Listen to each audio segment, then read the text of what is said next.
Assalamu alaikum. Peace be unto you, family. Welcome to the Sajdah Wendy Muhammad YouTube channel. This morning, we're going to be talking about accountability in corporate governance. So grab your coffee, tell a friend, like and subscribe, and we'll be back in 5 short minutes.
O Allah, guide me among those whom Thou hast guided aright, and preserve me among those whom Thou hast preserved, and befriend me among those whom Thou hast befriended.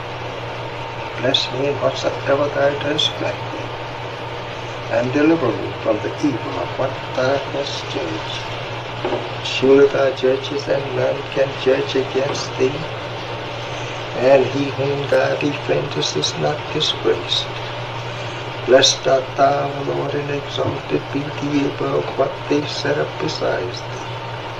I bear witness, nothing deserved to be served besides Thee, and I bear witness that Muhammad is Thy servant and apostle. Amen.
Assalamu alaikum, family. Peace be unto you.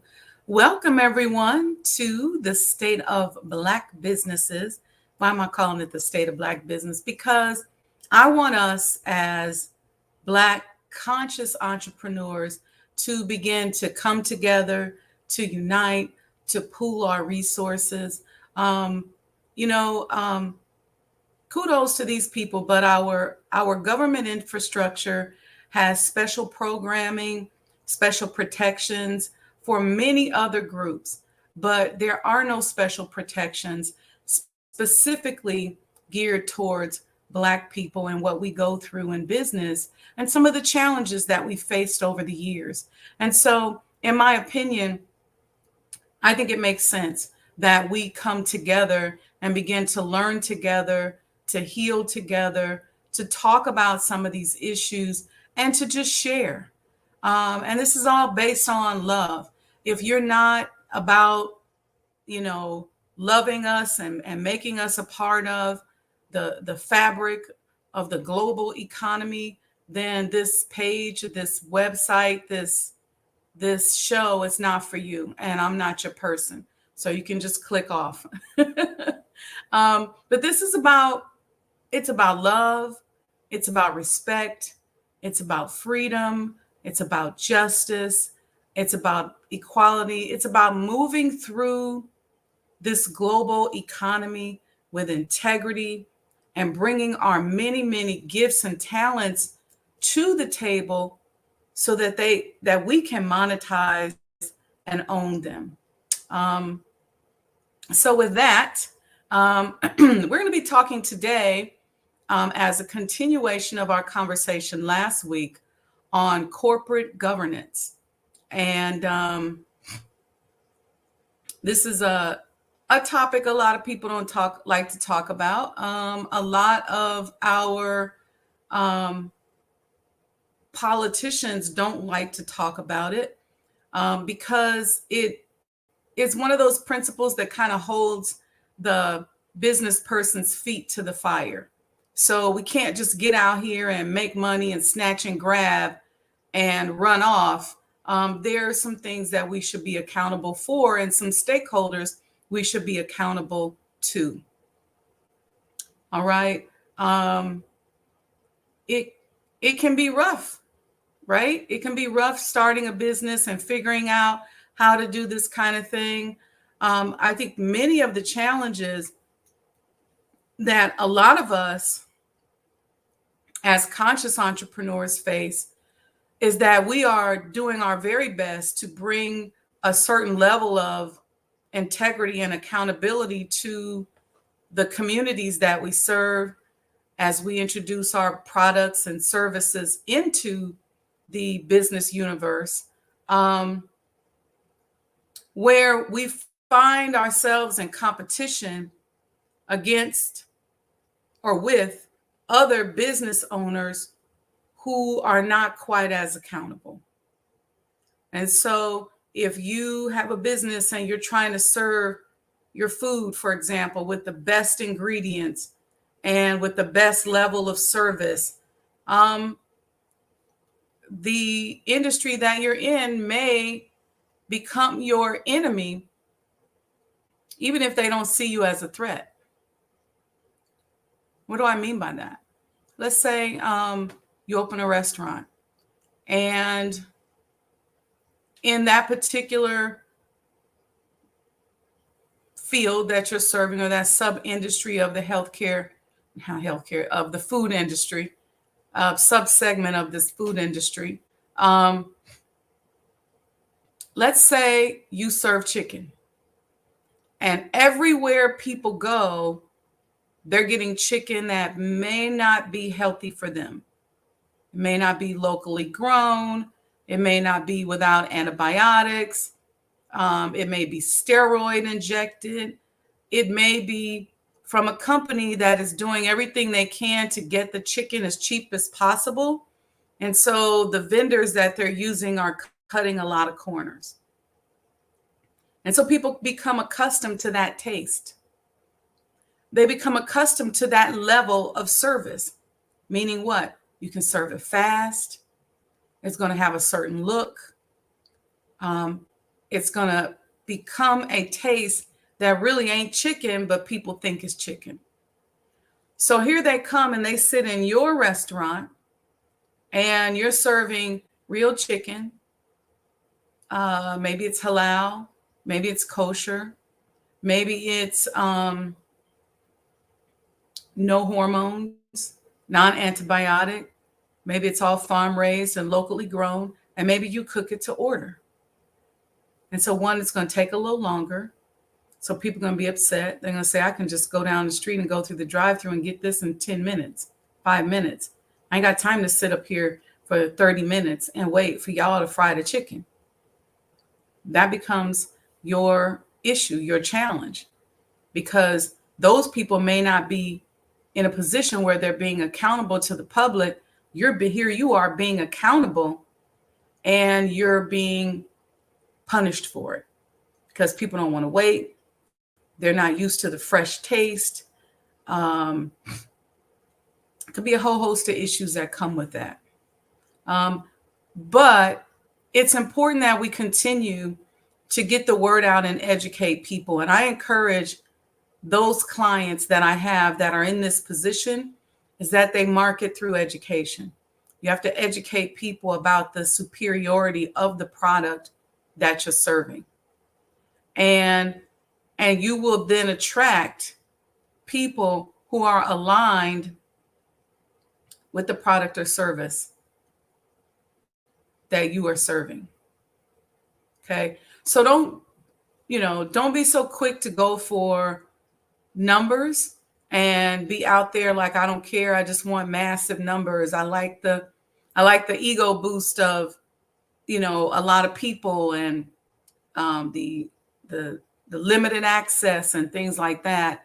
That can be good and it can create some boost in your sales, but you want to make sure that you're still being accountable. Okay. So what is corporate governance? It refers to the framework of policies and guidelines that inform a company's conduct, decision-making, and practice. This infrastructure is built upon 4 key principles. Okay. Accountability. Sorry, it's split up there. Transparency, fairness, and responsibility. And what we're going to talk about today is accountability. Okay. We gave those definitions and those core principles out last week. Let me know in the chat what y'all sipping on. I got me some tea, got me a cup. I think my mom gave me this cup. Got me a peacock cup. I love peacocks. I love birds, but I really love peacocks. So I have some decaf hazelnut coffee.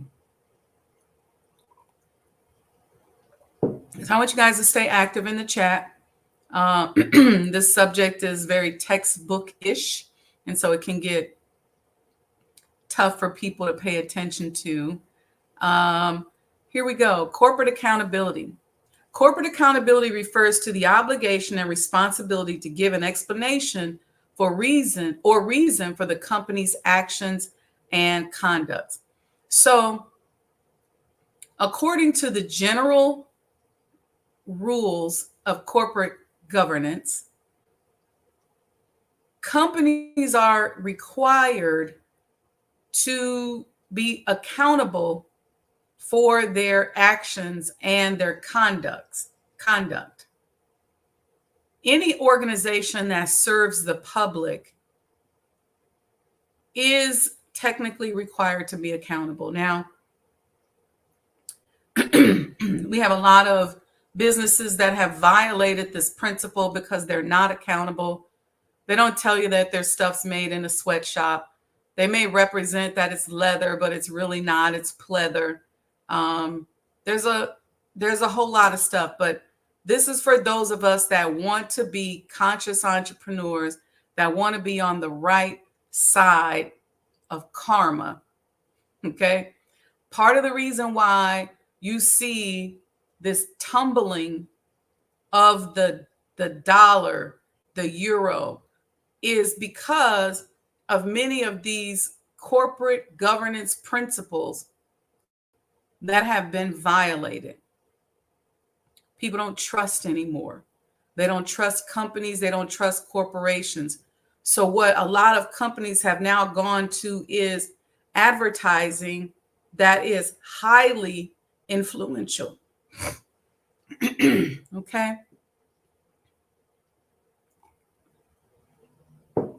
All right.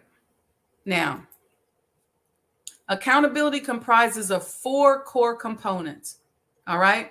Participation, evaluation, transparency, and feedback mechanisms. So as a corporation, as you're building your business and you start thinking about the corporate governance principle of accountability, you're going to want to show in your policies and procedures how you are being accountable. And you're going to want to demonstrate in your practices how you're being transparent, how you offer feedback, how you participate in accountability, and how you evaluate yourself on whether or not you're being accountable. Okay. So you'll see a lot of companies with surveys. Used to be they would have a survey sitting on the table and there'd be a little golf pencil and you could write in and people would actually review those. Now people use Yelp and some of that kind of stuff, but there has to be some method of feedback. You can conduct your own surveys where you can gather data from your customers, send out information and say, hey, what'd you think? What do you think? After the financial boot camp, we sent out a survey. From my perspective, it was magical. But I want to solicit the feedback from people who were on, so that when we do the next financial trauma boot camp next month, we're going to keep hitting this financial trauma once a month. When we do the next series next month, we can tweak it based on what some of the feedback says. Okay. And so we would, as a company, in our policies and procedures, we would write up, how do we participate in this aspect of accountability? How do we do it? Surveys after boot camps and webinars, feedback, regular feedback, listening to emails, giving out information, giving out contact information. How do you participate? What is your method? Your way in which people can reach out to you and give you feedback. How does your internal structure evaluate how your team is implementing your accountability process? So there has to be an evaluation. So in other words, let's say I have somebody in charge of webinars and workshops, and it's their job to send out the survey and to pull in the data, summarize it, and report it at the next meeting. Well, somebody has to evaluate that person and say, how well are they doing with sending out the surveys? Are they sent out in a timely manner? Are they clear and concise? Is the method that they use, is it easy? Is it accessible? Things like that. You want to evaluate that, and you want to have that in your policies and procedures. Okay. And then there has to be a level of transparency. A lot of times when you see companies doing recalls, for example, some of it is because they've discovered some issue with a product or service or a vendor. And so they're being transparent and saying, yes, there's a problem, and they're recalling the product. It may not necessarily mean that somebody's gotten hurt or has been impacted. It could just be them being transparent. They may have heard that a particular vendor is having a problem. And so instead of waiting for somebody to get hurt, some of the more responsible companies will just do the recall immediately. Also, if you are reporting to the public, you want to be transparent about any issues that have materially affected your business. and your board and your accounting team will determine what the threshold of materiality is. But one of the things that we would do when we would come into a company as consultants is we evaluate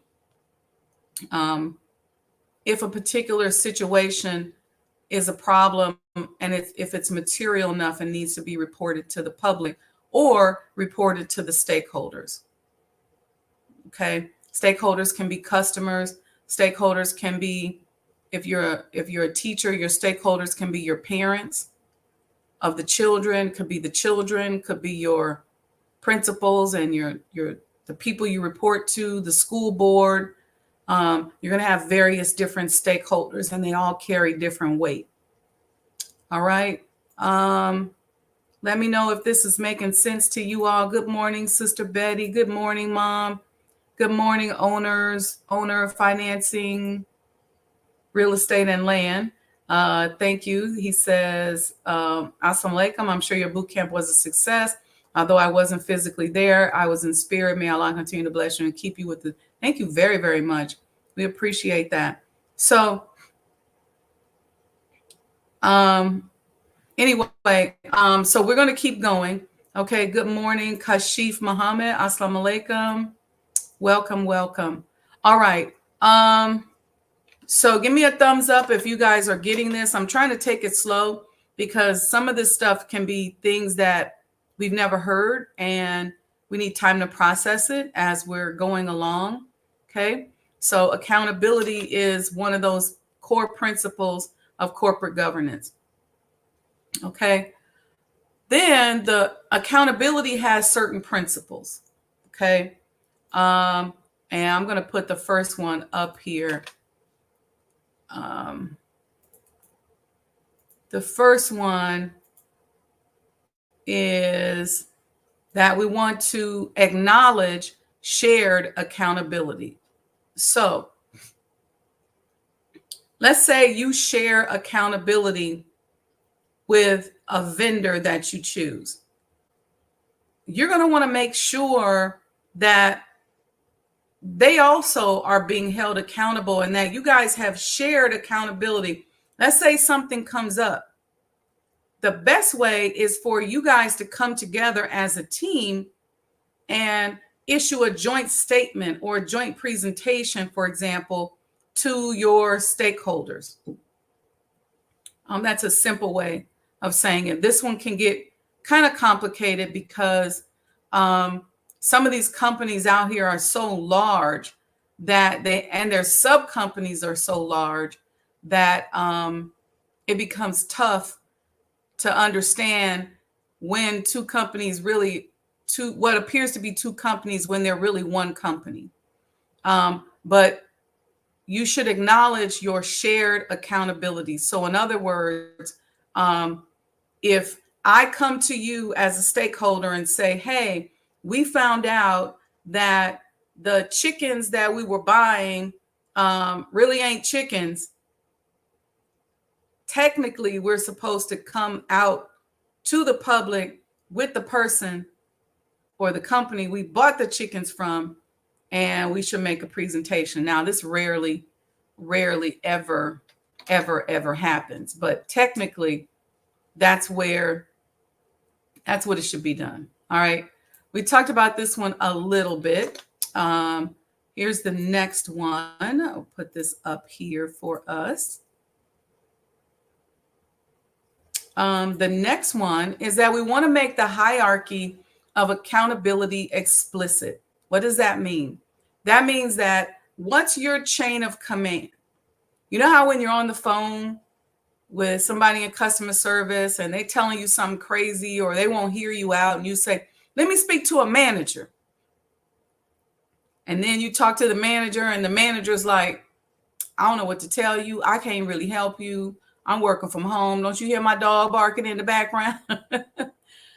Then you say, well, who else can I talk to? Is there a senior manager? Is there a director? Is there the vice president? So you keep going up that chain of command until you reach somebody that will be accountable to you. That's sort of your hierarchy of accountability. But companies are supposed to make it explicit. There's supposed to be somewhere, whether it's on a website and some documents that says, this is how a problem is escalated, and this is who is ultimately responsible. So what is the hierarchy of accountability? And it should be made explicit. This is another one that is rarely practiced.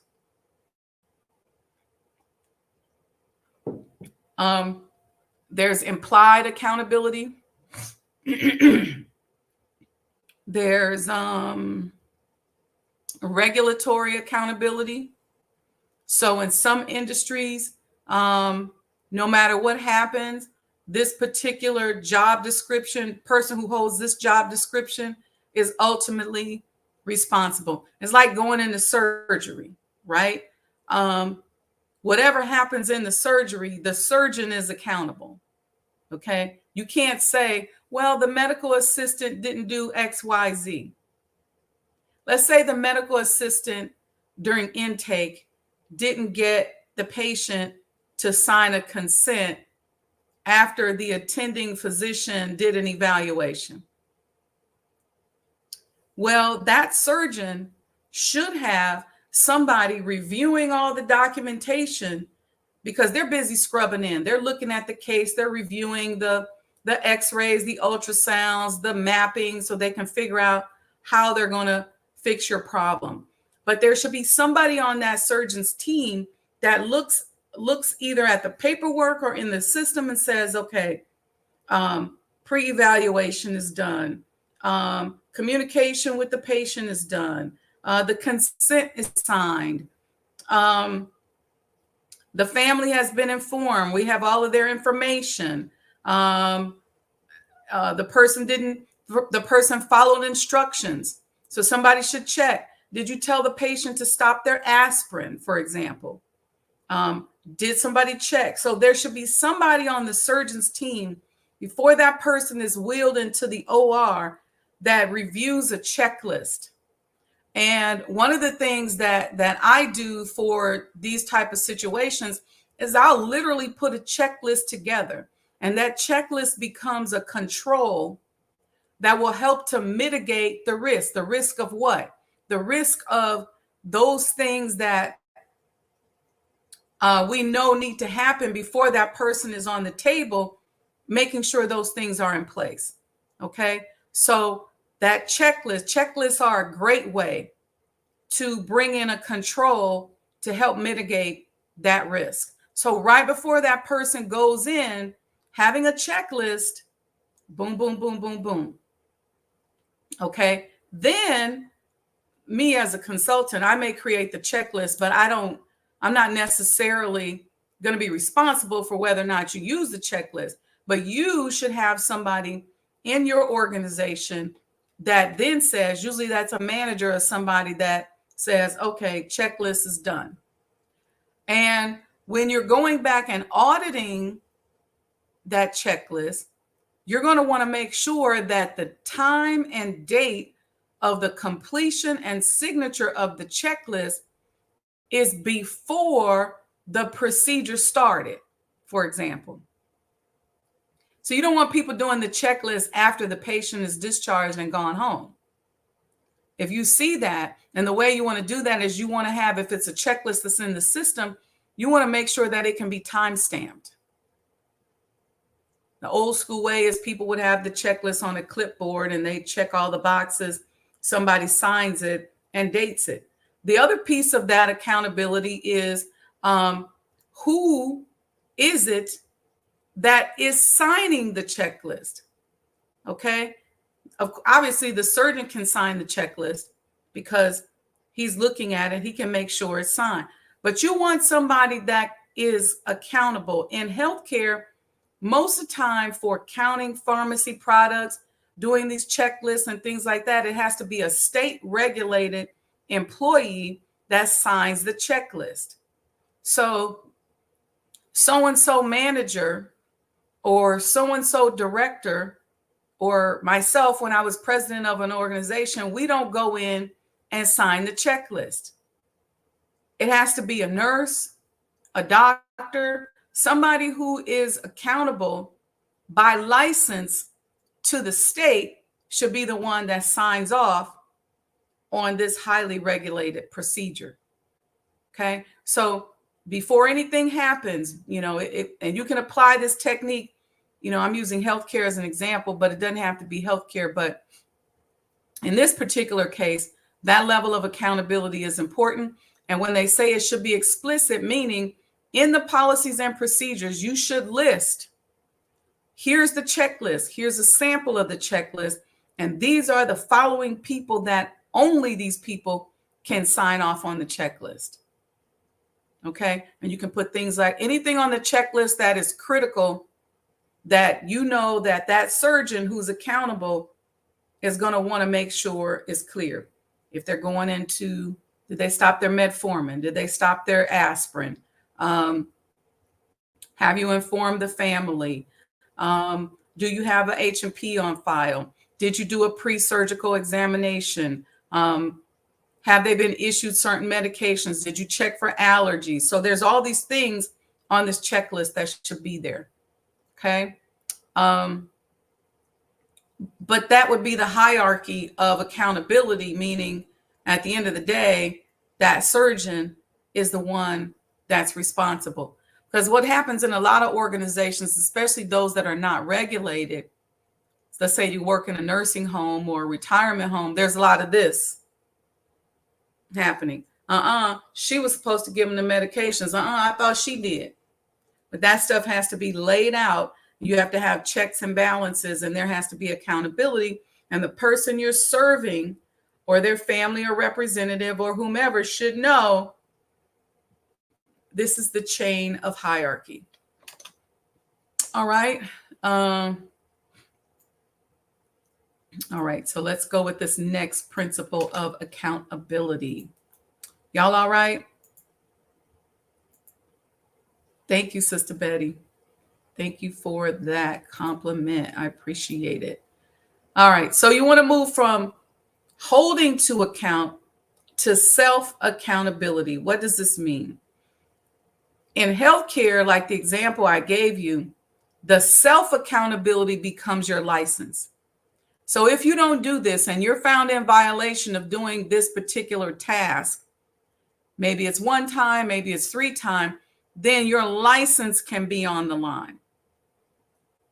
Okay. That's the reason why, people are always threatening the doctor or the surgeon because they're threatening their license. It's actually one of the most vulnerable, to me, being a surgeon or a physician is one of the most vulnerable professions that you could go into, because somebody else could make a mistake that could cause you your license. And because it's so regulatory, the predators and the vultures are always lurking around. So if they don't like you and they go and say something about you that's not true, then you're in a position where you have to prove that did or did not happen. And it's tough. It's a tough situation because sometimes patients aren't always honest. Maybe a patient didn't tell you about something that they did or that they're doing. That's a whole nother story. But so the self-accountability in that example is the person whose license is on the line. Okay. So not only is the organization holding them to account, saying, look, if you don't do this, you could be suspended. You could be fired eventually. You could be terminated. But the self-accountability is you and your license that you've worked so hard for is on the line. Okay. That's why, for the most part, what you'll find with a lot of physicians is they'll be conservative because they're worried about their license being on the line. There might be something more that they could do or more information that they could give, but they may not give it because they're concerned about their own self-accountability. They're concerned that If they tell you something that might be a little bit unorthodox, you may go say something to somebody and then they get reported, and then now they have a ding on their license. And they may not be wrong. It just may be that it's not a common thing, or it's not something that everybody else is talking about. And so they feel uncomfortable, telling you something that maybe is non-textbook. I'll say it that way. But that's why a lot of times you'll see people being conservative. You see it a lot with attorneys, because they're concerned about telling you something that they know that could cause them their license. And when you move into certain levels of integrity and self-accountability, then and not where the regulatory piece of it is so tight that the person can't really do their job, but they're being accountable from an integrity standpoint, it's really a better situation in some cases. Other cases is you just got to know when you're doing business with these people, what are those hierarchies? How are they being accountable? How are they being held to account? And what are their levels of self-accountability? When you get ready to do contracts with people, and a lot of us never touch this kind of stuff because we are staying at a certain level, but you should be thinking about it, even if it's not explicit.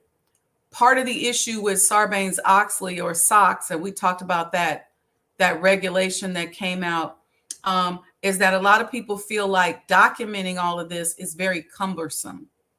And over the years, we've automated how to document this kind of stuff, and how to even review this kind of stuff has become automated, which is why a lot of small companies don't really do it in writing, or don't have policies and procedures around this kind of stuff.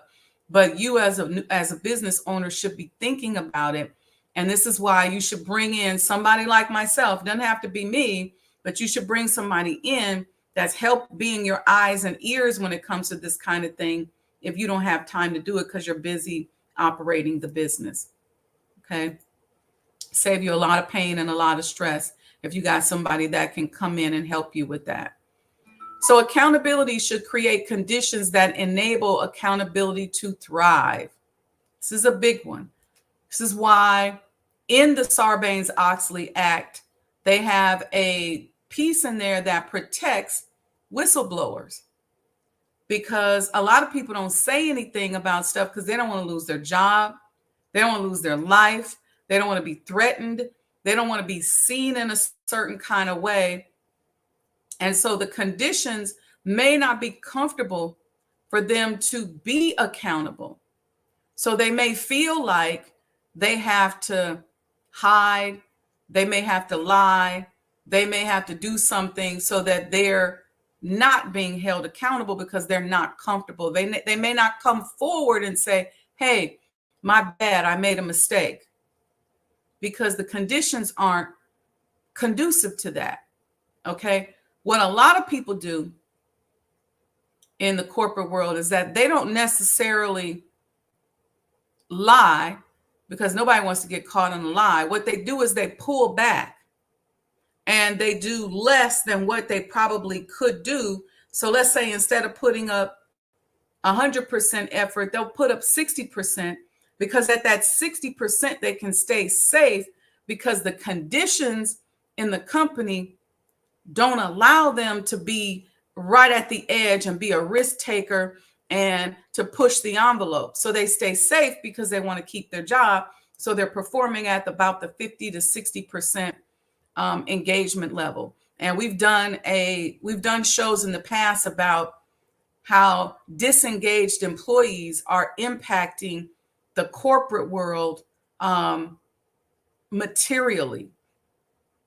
You can look up, and they say that 70% of employees are somewhat disengaged, whether they got stuff going on at home and they don't want to be bothered, and they're barely just going to do the bare minimum because they don't even want to be here, or they really do want to do more, but the conditions don't allow them to do more. Does that make sense? So you want to create conditions in your company that enables accountability. In other words, don't curse somebody out when they come forward and become accountable. I see this a lot from individual entrepreneurs. You know, you're stressed out, you're tired, you got your entire life savings on the line, and somebody makes a mistake and you lose it. You calling them names, you cursing, you going off on them. So what does that say to the next person who wants to be accountable, who wants to give to you at that 100% level? It's saying to them, don't do it. Be conservative, be quiet. Don't tell him or her exactly how you feel. Don't even own up and fess up if you make a mistake, because you're going to get cursed out. You're going to get abused. You know, you may miss out on a promotion, whatever you think may happen. Okay. And I can give a lot of scenarios, but most of us have been in work environments and we understand how this kind of thing happens. This one, next one's is very subtle. All right. This one says create. This one says make implicit responsibilities explicit. Okay. What does that mean? Let's say you work in a restaurant. Let's say you own a restaurant. And if somebody sees that some salad dressing, some oily salad dressing got spilled on the floor, it is implied that you as an employee, whether it's your job or not, will either clean up the oily mess on the floor or you'll call somebody to come and clean it up. You should not walk past it and go, that ain't my job. So something like that, and this can get gray. This is where people argue with the law, because there's a lot of things that are implicit that you don't necessarily got time to make explicit and type it up and put it together in a policy and procedure. So what you want to do is you want to identify any material implicit things, like an oil spill on the floor. Those kind of things you want to identify and write it up. And you may want to say, if you as a waiter or waitress are walking through the dining room and you see a major spill, it is your job to either clean it or alert the cleaning staff that there's a spill. That's why when you go to the grocery store, they say spill on aisle 2, because somebody saw it. And so they're alerting whoever knows to respond to that call over the airways that they need to go and clean it up. This is part of them making implicit responsibilities explicit. So it's probably written in that grocery store's policies and procedures what to do if there's a major spill or accident. It's probably laid out. And what that does is that explicitly makes everybody accountable, because it's likely laid out and it's likely something that they go over with everybody, because you hear it all the time. Spill on aisle 4, customer needs help at aisle 7. Those are things that are written up and there's a procedure in place. So let's say you ask a random person, hey, excuse me, can you help me get that off that top shelf? And the person may say, I don't work in that department, but let me grab somebody. Customer needs assistance on aisle 7. That's an implied responsibility, because you saw the person in the uniform and you assume that they could help you, or at least get you somebody that could help. And they made it and it became explicit. How did it become explicit? Because management or the board or whoever wrote the policies and procedures said, if you are walking around in your Walmart vest, for example, somebody asks you for help, you cannot just shrug them off and be like, I don't know what you're asking me for. It's implied that you can help because you got this vest on. And so we're going to explicitly tell you Pick up the phone, call somebody, go find somebody who works in that department, or you try to help the customer. All right. And here's the last one when it comes to accountability. And we sort of covered this, where we want to make sure that we encourage self-accountability. This is really hard because a lot of people don't want to work. A lot of people have a job just because they got to have a job. A lot of people are not vested in the company and they don't care about it. So the key thing is this is why a lot of companies do personality-based or behavioral-based interviewing. When I help my clients with interviewing, or I help them put together interview questions, one of the certifications that I earned is in behavioral interviewing. So I help them to create behavioral interview questions so that they can search for the right personality. Because what you want is somebody who's compassionate enough that when they're serving food in your restaurant, your client or your customer feels that compassion. They feel that love. They do not want to feel like somebody's serving them slop in a prison. They want to feel that love. They want to feel that love in the food. They want to feel that love as a patient when they're interacting, for example, with you. So you figure out what personality would best serve the job that you're looking to fill. And then you design behavioral interview questions so that you can tease out the person with the right personality for that job. If that job requires a compassionate person, then you're looking for a compassionate person to fill that job. If that job needs to be somebody who's stern and doesn't move off the mark, then you're looking for somebody with that personality. I hope that helps and that makes sense. That is our quick overview of accountability. And next week, we'll move to the next principle. Let me put them up here again so that you all can see them. Again, we're talking about accountability, corporate governance. Sorry, it cut off right there. Accountability, transparency, fairness, and responsibility. So next week, we'll talk about transparency as a part of corporate governance. Okay. And we'll just keep going because these are things that you should be thinking about as you're building your business. You may not have a full set of policies and procedures, but you definitely want to bring in somebody, whether it's an attorney, whether it's your accountant, whether it's a consultant like myself. I'm partial to consultants like myself. Why? Because we're not going to just be laser focused on one thing. We're going to help you figure out how to make sure you're in compliance with all of this stuff.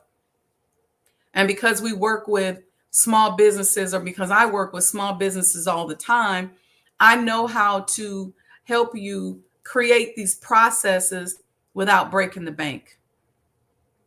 Okay.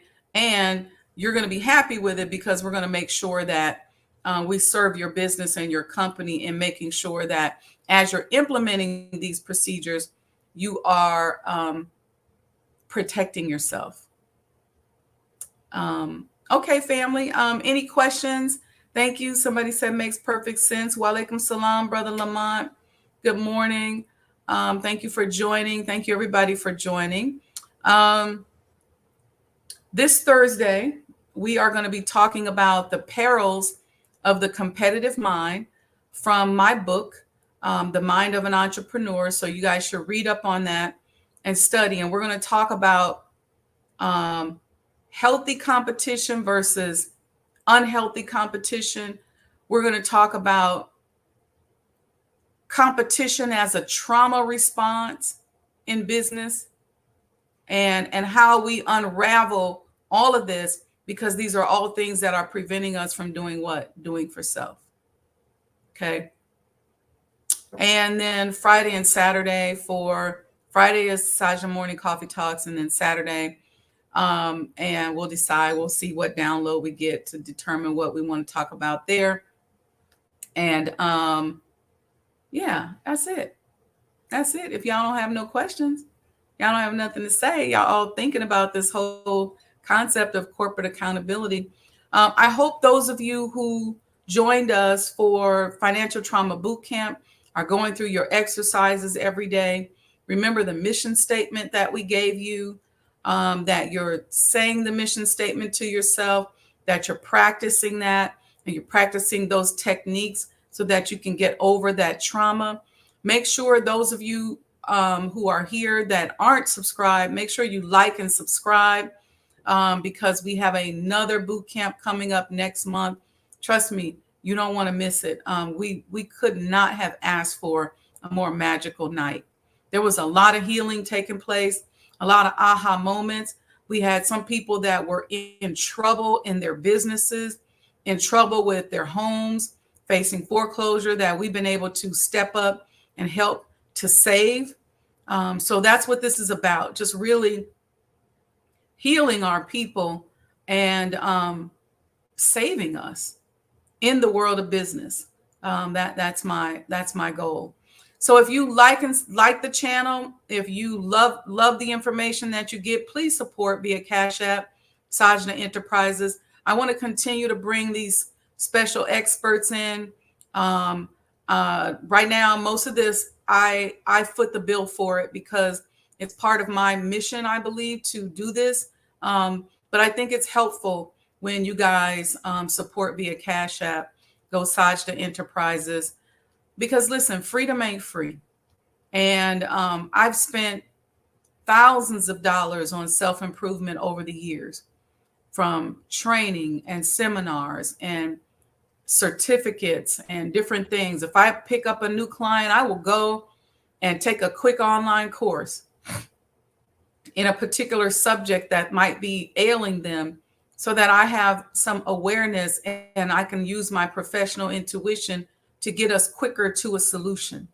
I can't tell you how much I developed the habit of studying, and you got to be okay with paying for it.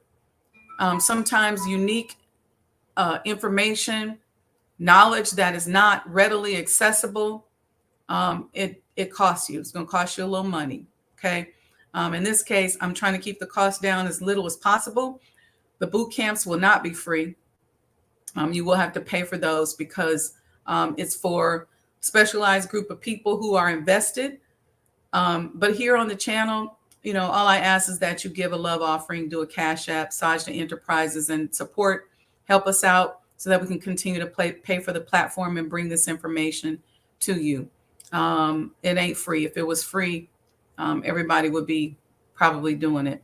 You have a lot of people out here nowadays who are not necessarily clear or transparent about their background and what perspective they're coaching or consulting you from. And a lot of times it's not because they're bad people. They just don't know that they need to do it. A lot of people are amateur enough to look at what somebody else is doing and say, oh, I can do that. Yeah, I can start talking about that kind of stuff too. Let me go to Chat GPT. And they pull something from Chat GPT and they can't give you any actual examples, but they're telling you what they learned from Chat GPT. Well, I think that as a consumer, it's important that people are transparent and accountable to you.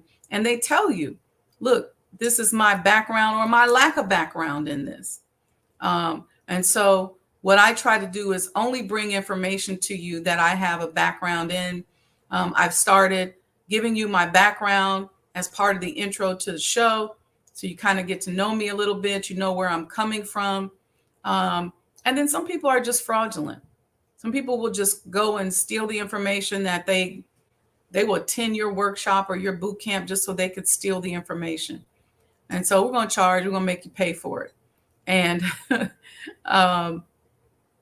it's So anyway, I won't go too deep into that low vibrational conversation, but the idea, again, we talked about yesterday, is to check in with yourself, ask yourself how you're feeling, go back and listen to yesterday's show so that you know what to do if you find yourself not feeling your best.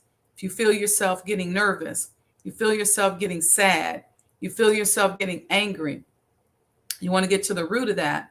And what are those emotions telling you? What are those emotions pointing you towards? And then once you figure that out, how do you get yourself back to that optimal state?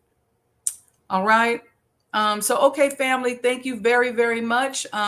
Spread the word, tell a friend. We are moving towards something here on the network I'm very, very excited about. You guys, we got to make this go viral. I think you guys heard me last Thursday when I posted a video about saving our girls and supporting Black women. We were told that we violated community guidelines, and I was appalled. I'm still appalled by it. And then we had our show last Thursday with Sister Carmen, and they said that the entire show violated community guidelines. And so I want you to go back and listen to that show last Thursday, and you tell me if that should have violated anybody's community guidelines. Incredible, just incredible to me. All right, family, love you all. Have a beautiful, beautiful day. And God willing, we will see you all on Thursday evening, 7 p.m. for the perils of the competitive mind. Peace and blessings.